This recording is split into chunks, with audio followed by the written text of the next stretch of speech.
Hi, it's Debbie, creator of Deborah Co Coaching, and today I am here to give you my 3 steps on how to use your Keto Mojo so that you can get the results you're looking for and create the body and health you want. So there are 3 steps in using your Keto Mojo. But first, let's talk about what your Keto Mojo does. Your Keto Mojo is a tool.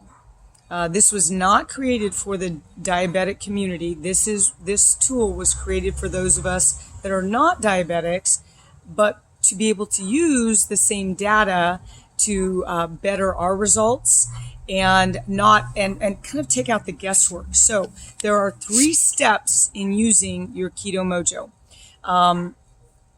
We want to determine what your fasting blood sugar level is. And that's a really good marker for you to know. Your doctor probably measures that for you, but it's a great tool in learning about your own body's inflammation markers and your own body's ability to mobilize your own fat for fuel. So your device is going to measure your glucose, and then it's going to measure something called ketones. And ketones are a byproduct of your body's ability to mobilize your own fat for fuel. Ketones are a byproduct of fat metabolism. Yay us. So step number 1, which is 1 week. Okay, step number 1 week. And you don't have to write anything down because your Keto Mojo has a free app that you can put on your phone, and it will track all of your data for you. So you don't have to do any more work other than to measure your blood on their strips. So step number 1, take a morning fasted blood glucose reading for 7 days. Step 1, take a morning fasting blood sugar reading for 7 days. Now, the only thing that I would recommend is if you're an early riser like I am, 5 o'clock is when, 5 a.m. is about when our cortisol level kind of spikes to wake us up, those of us that are early birds. And that's probably not your best time to take a blood sugar level reading, because that rise of cortisol means that you could have other mechanisms that would potentially raise your blood sugar level. So make it after 5 a.m., but for 7 days, step 1 is to get your data on your fasted blood sugar level. The doctors recommend having a fasting blood sugar level under 100. And Dr. Molly Maloff, you can look her up on YouTube. She's got some really good data. She will recommend something around 85. So that's step 1, 7 days, your first morning blood sugar level. Get that data. Find out where you're at off of a long fast, which is your sleep. Step number 2, how do you know when it's time to eat your first meal? That would be breakfast. But breakfast, it's pretty simple actually, but we don't think about it. We've been indoctrinated to wake up and have breakfast, but breakfast simply means break your fast. So breakfast could be 9, 10, 1. You can break your fast whenever you want. So step number 2 is to determine if your body is ready for break fast. And again, we're going to lean on Dr. Molly Maloff's research. She recommends, and so does Dr. Ben Bikman. Ben Bikman wrote a book called Why We Get Sick. Probably worth picking up. It's a good book. It's all about insulin and insulin resistance and the current state of sickness in America. So 85 would be the number you're looking for before you break your fast. And so if you will use your brown strip in your Keto Mojo, that's your glucose strip, you'll get your glucose reading. So you take your morning blood sugar level 15 minutes before you would like to eat, and you get an 85. Yay you, it's time to eat. So go ahead and have breakfast.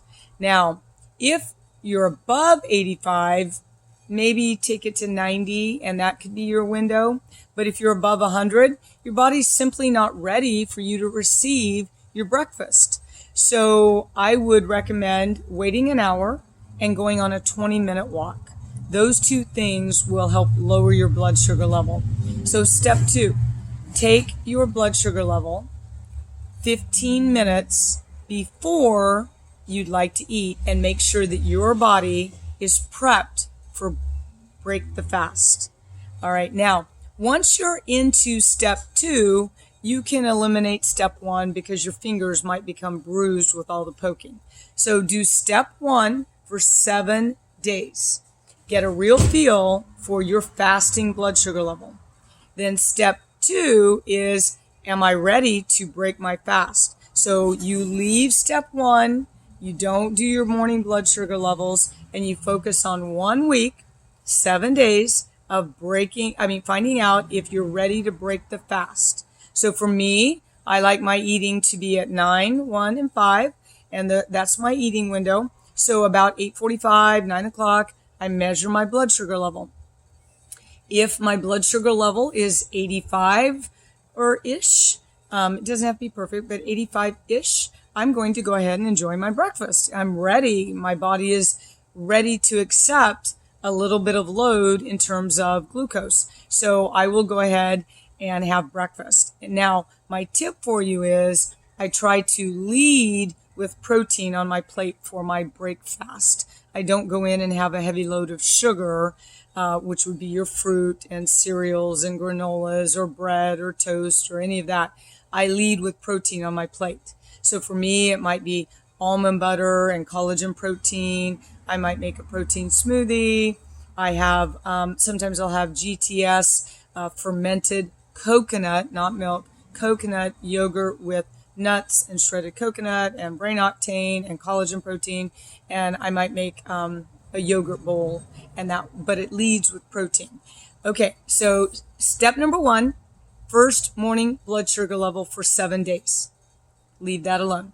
Step number 2, measure your blood sugar level 15 minutes before you'd like to eat to see if your body is ready for you to break the fast. Okay, step number 3. Once we've eaten a meal, we want to find out if that peaceful plate had a dramatic impact on our blood sugar level. So what we want to do in step 3 is wait 1 hour, not longer, because then your body will start taking care of those extra carbs. Wait 1 hour and measure your blood glucose. And so you have left step 1, you are no longer measuring in the morning. You have left step 2, you've done that 7 days and you're leaving that behind. Now you're on step 3, you will eat your meal. And let's say you'd like to do it at breakfast. So you assume that because you've measured that your body is ready at that particular time, you eat, you wait 1 hour. And 1 hour afterwards, you use your brown strip and you measure your blood glucose. And that measurement will be what the load of that carbohydrate and potentially protein had on your system. See, this is very customized, very individual to your own biology and your own physiology. So you wait 1 hour and measure that meal. And if it goes up beyond 30 milligrams per deciliter, you'll see that. So if you were at 90 and it went up to 150, then what you ate was probably a little bit too heavy in carbs right now for you to handle. You might be in that insulin resistant zone where you're even carbohydrate intolerant. Maybe 10 grams of carbs does that to you. I don't know. You'll have to measure. You're being a food detective right now. So step 3 is 7 days of measuring after 1 hour after one meal. 7 days. And you'll know the load or the intolerance to the carbs that you're eating. Now, that's all about blood glucose. Step 1, step 2, step 3. I would write my notes and I would just stay in the step that I'm in. Start with step 1, go to step 2, leave all those behind, go to step 3. Now you have some data. Now you can come to some of my blood sugar level, my macro and blood sugar classes and you can really start to dial in the impact of the food and if your body is sick or not. And you can become your own food detective, your own health detective, and you can be kind of a collaborator with your healthcare providers in making sure that you're creating a healthy body. So what about your ketones? Okay, so here's what I would do. Step 1, step 2, step 3 were all related to your glucose. And that's the beginning of how you create the body and health you want. Now, your ketone reading. I would take my ketone reading in step 2. So 15 minutes before I eat my breakfast, I'm measuring my blood sugar level. That's at the longest fasting point that you've had in the day with no food because you've slept. I would also take a ketone reading, which is my blue strip, and I would measure my ketones after I've done my glucose. So 21 days, but I would measure it in step 2. I would measure my blood ketone levels at step 2. That would be 15 minutes before I was ready to break the fast. Now, what should it be? You're hoping for 0.5 up to 1.5. Today, my ketone reading was 1.8. And so I am celebrating. That means I am in a great place. My body is mobilizing fat for fuel, not only while I exercise, that's the beauty of it. Right now, as I'm sitting here, the fuel that it requires for me to be awake and talking to you, part of that is coming from fat. How do I know that? Because I used my blue ketone strip in my Keto Mojo device, and I am at a 1.8, which is beautiful. That means that I am producing beta-hydroxybutyrate. My body is metabolizing my own fat for fuel, and my brain loves the beta-hydroxybutyrate. So it's just a great thing. I am creating the body and health I want right now. So if you're going to measure your ketone levels, my recommendation is do it step 2, 15 minutes before you break the fast. Now, my disclaimer to you, I am not your clinician. I am a health coach who is 40 years into this journey and loving being a detective for myself. I do myself first, and then I share with you, and you'll need to be your own detective. Come up. I am side by side with my clinician on how I operate and run and how I run my warehouse. I'm in charge of running my warehouse, and I work side by side with my health care clinicians in doing that. So my disclaimer is to you, I'm not your clinician. I am not a doctor. I am a coach who is 40 years into health, fitness, and wellness and weight loss. And so I hope this was a helpful video for you. Press rewind and go back and listen and learn your 3 steps. And I promise you, at the end of 21 days, you are going to be a pro at this device. And then you will be able to take and orchestrate your macros to deliver the body and health you want.